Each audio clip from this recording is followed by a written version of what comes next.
تیر سو په نصیب زما هجران سو بیا به رانسي وصاله او د علم په زانګو کې اول ځان وزنګوه د علم په زانګو کې اول ځان وزنګوه مقصد ترې حاصل کا بیا جهان وزنګوه محترمو مسلمانانو ورونو د علم یقینا هم یو غټ د الله رب العالمین العلماء ورثة الانبیاء د انبیاو وراثت ته دې کې څه خبره نسته لکه ما چې تاسو شعر وویل دا د موږ او تاسې بالمشاهده خبره ده عزیزانو دا اداره دا مدرسه دا دارالعلوم روحانیه پورسبزل دا مدرسه چې جوړه سوې ده موږ او تاسې په خپلو سترګو دا زموږ استاد محترم توحید آباد څخه اوس راغو سپین ږیری استاد ده د دې استاد کیسه درته کومه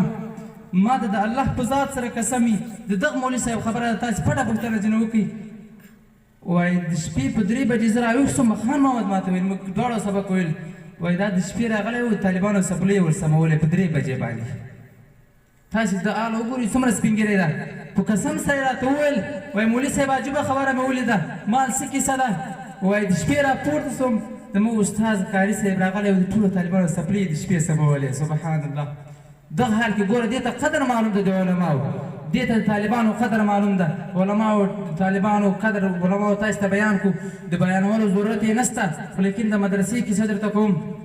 دا مدرسه دا له کومه ځای را روانه ده عزیزانو دا مدرسه له مدینې منورې سره محمد رسول الله صلی الله علیه وسلم مکه مکرمه کې دار ارکم کې یو څه طالبانو ته سبق ویلو چې هغه مدرسه کې ابو هریره رضی الله تعالی عنه ایمان راوړی ده صدیق اکبر ایمان راوړی ده عمر فاروق ایمان راوړی ده حضرت علی شیر خدا په دې مدرسه کې ایمان راوړی ده چې کله مشرکینو او کفارو دی په عذاب کو تنګي کو کله یې هجرت وکړ او مدینې منورې ته روان ده او پوشا ګوري و ای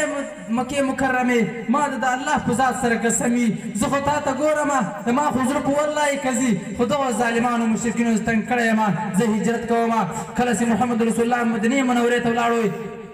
د عجان صاحبان تللی دي مسجد نبي کې یو اصحاب صفه یو ځای ورته ټاکلی و اتیا طالبانو به سبق ویل په دې طالبانو کې ابو هریره هم شامله ده اتیا طالبان سبق وایي محمد رسول الله استاد ده او صحابه کرام شاګردان ابوبکر عمر فاروق عثمان غني علي شیر خدا دا شاګردان ورته ناسي سبق وایي یو وخت داسې وخت په دوی باندې راغی چې په دوی باندې لوږه غالبه سوه حتی کې دوی دومره ښه نه اوس چې خوړلی وای صدیق اکبر رضی الله تعالی عنه غالبا ابو هریره ناسته په لاره کې صدیق اکبر پرې راغی دی خو لوږې را ایستلی ده دیواله ته ناسته و ای صدیق اکبره دا آیات څه معنا ده صدیق اکبر معنا ورته وښووله وایي دا معنا یې دغه تیر سو ده ته خو د آیات معنا معلومه وه ده دا خبره ورته وکوله چې کاشکې کې چیرې ما ته ننګ وکاو چې مړۍ د خوړې ده که نه ده خوړلې زه خو لوږې بار را ایستلی وم وایي صدیق اکبر معنا راته وکړو مخ ته لاړو عمر فاروق راغی مې ورته ویل ای عمر فاروقه دې آیات څه معنا ده یو زه ترجمه راته وکوله مخکې تیر سو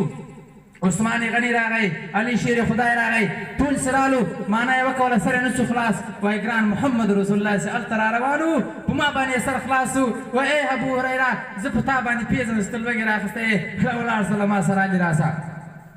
بیا یې ابو هریره روان کو کور ته ولاړو چې کله کور ته ورسېدو او خپلې بیبیانو مبارکو ته یایي چې څه سته په کور کې یو شی شته که نسته وایي یا رسول الله شی خو نسته دا یو جام دا یو پیاله شیدې خو سته بل شی نسته وایي راوړئ چې کله یې ورته راوړئ ورته کېښولې شیدې ابو هریره ته یایي چې ای ابو هریره ورسه صحابه کرام ټول راوغواړه اصحاب صفه ټول راوغواړه ټول یې راوغوښتل دلته کېنستل کېنول او محمد رسول الله په شیدو کې چوف کړو ابو هریره ته یې وویل چې ای ابو هریره اوس یې سمې کله پلوه ټوله ته یې ورکوه ابو هریره وایي ما په زړه کې دا خبره وکړه چې دا خو یو جام یو ګیلاس اوبه دي دا به زه چا ته ورسوم او ابو هریره په قسم سره وایي چې دا یو جام اوبه اتیا صحابه هم ټولو وڅښلې ما هم وڅښلې محمد رسول الله وڅښلې او څه اوبه کې زیاتې هم سوې سبحان الله دا د برکت محمد رسول الله د صحابو دا د محمد رسول الله د دې مدرسې برکت موږ خپلو سترګو په والله چې لیدلی ده عزیزانو د موږ په پلار نیکه کې حاجي صاحب بران الله موږ کلي مسجد ګورئ خپله یې قرآن نه ده ویلی 4 زمن د قرآن نه ده ویلی 3 لورانې قرآن نه ده ویلی پلار نیکه جد برجد نه ده ویلی نن دغه 3 لورانو قرآن شریفان په دې مدرسه کې ختم کړي د لورانې لمسیانې د مرحوم منیر رحمت الله تعالی علیه 3 لورانې قرآن ختمول دا څه کومه خبره نه ده چې پلار نیکه جد برجد د قرآن په الف باندې خبر او چې قرآن ته ناست او خلاص یې کړي ګوره عیسی علیه السلام روان و ځان ټیم ختمومه مړی یم تیار د خلک م رسېدلي دي عیسی علیه السلام د په یو قبر باندې ورغی ډېر سخته په عذابو باندې مبتلا ده ډېر سخته ماڼه د لمانو کې راګیر ده او ملګرو ته یې وویل ستاسې کیسه ده او دې ځای تنګ سو روان سو بیا بل وخت کې بیا په دغه در راغی دغه قبر ته متوجه سو او قبر مړی قم باذن الله عیسی خو هغه ده نبي ده چې مړي به یې ژوندي کول چې کله یې قبر ته وکتل قبر کشف ورته ښکاره سو هغه قبر ده هغه انسان ده لیکن پر حد کې پروت ده د جنت نعمتونه ورته راغلي دي د جنت جوړې ورته راغلي دي د الله له طرفه د جنت له طرفه دروازې ورته خلاصې دي عیسی علیه السلام الله ته وایي ای الله رب العالمینا څه ناوله ده مې ولیدله دا انسان په عذاب باندې مبتلا و نن دا انسان پر حد کې پروت ده الله رب العالمین ورته وایي چې ای عیسی روح الله دا څه ناوله ده خبر نه ده دا چې کله وفات کېدو مور یې له مخه آیا عیالداره وه په نس کې یې بچی و چې کله دی وفات سو هغه بعد نه یو بچی یې پیدا سو چې کله بچی غټ سو ټیم ته ورسېدو خپلې مور ورته وویل چې بچی ولاړ شه پلار دې ګناهګاره ده سیاکاره ده بې نمازه ده بې حجه ده بې روزې بې زکاته ده دا خو له دنیا تللی ده علما یایي بچی قرآن کریم یایي الله پلار ته ثواب ورسوي لهذا ته ولاړ شه د ملا مخ ته کښېنه وایي دا بچی چې راغی د خپل ملا استاد مخ ته کښېنوسو الله عیسی علیه السلام ته غږیږي توجه کله چې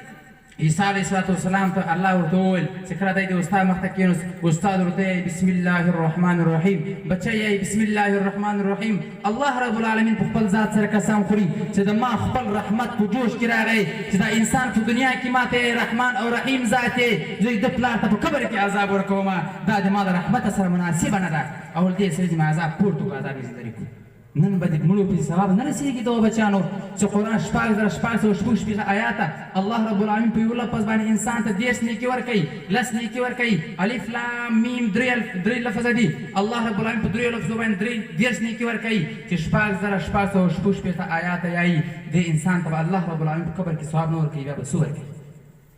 دې مدرسې ته الحمدلله تعمیر هم نه ده پراه ویجاړه مدرسه ده جوړه هم نه ده د دغو خلکو په تعاون سره دا سلي 25,000 سلي ماته دغو خلکو په روزګار راکړې الله پاک یو په جنت کې بدله ورکړي د دغه کمرې خبره درته کوم ما اول شروع کړه دلته ړنګه بټۍ وه ما ماتې سلي راوړې دا یو خوا دیوال مې جوړاوه زه خپله لګیا وم ما دې په خدای سره قسم وي سله مې راواخېسته ټوټه کې مې ښووله بېرته مې واچوله چې ومې چوله په زړه کې راولوېدل که په ورځ د قیامت باندې دا سله تا ته ویایي چې انسانه تا زه د الله په رحمت باندې نه لورېدلم چې غورځاره دې کړم دلته ما ولګوه دلته به قرآن ویل کېږي او الله تعالی به په ورځ د قیامت بیا ما جنت ته بیایي والله بېرته کته شومه سله مې راواخېسته بېرته مې په غېږ کې کېښوله زړه کې الله الهام راغله الله زړه کې راواچوه چې ګوره کېدل ته اوس به څه ورته یایي نو عزیزانو دا نسبت له مدرسې سره له جوماته سره له عالمه سره له مجاهده سره له قرآن سره نسبت پیدا کړه دا چې نن عالم سوی ده الحمدلله غټ سفر نه اوس راول مقیم سو غټ سفر یې په مخه سفر یې لنډ کړو نو که تاسې له علماو سره تعلق ساتي له مدرسې سره یو روپۍ کومک کوئ یو سله کومک کوئ موږ یو روپۍ احسان نه بولئ بل موږ مې تاسې احسان نه منو چې موږ دې احسان کړی ده په ما دې څه احسان کړی ده تا خو له الله سره سودا کړې ده ته به له الله دې بدله غواړې او زموږ حضرت صاحب مبارک به ویل خلیفه صاحب ته چې له چا سره ښه وکړې داسې مه ورته یې چې دا روپۍ در واخله دوا راته کړه دا خو ته په خوله باندې عوض دې نه غواړې ګوره الله تا ته خپله عوض درکوي ته نیکي کوې ښه کار کوې ګزارې مه ورته کړه ای مولي صاحب ماته دعا وکړه خدای باندې دوا راته وکړه نه چې ته نه ورته وایې ستا نیکي وکړه الله قبوله کړه الله یې په خپله تا ته بیا نیکي درکوي او ما حدیث مبارک بخاري شریف حدیث مبارک ده نبی علیه السلام حدیث مبارک ده یو وظیفه طالب ته ورکول یو مړی ورکول الله رب العالمین د یوې وظیفې لاوله علما ناست د بخاري شریف حدیث ته 3 کسان جنت ته بیایي وظیفه هغه کم عبادت ده هغه کمه صدقه ده چې موږ یې په صدقو کې هم نه ګڼو داسې طالب ورسه مړی ورکړه وظیفه ورکړه نه ریا کې راځي نه شی کې راځي وایي یو به الله رب العالمین هغه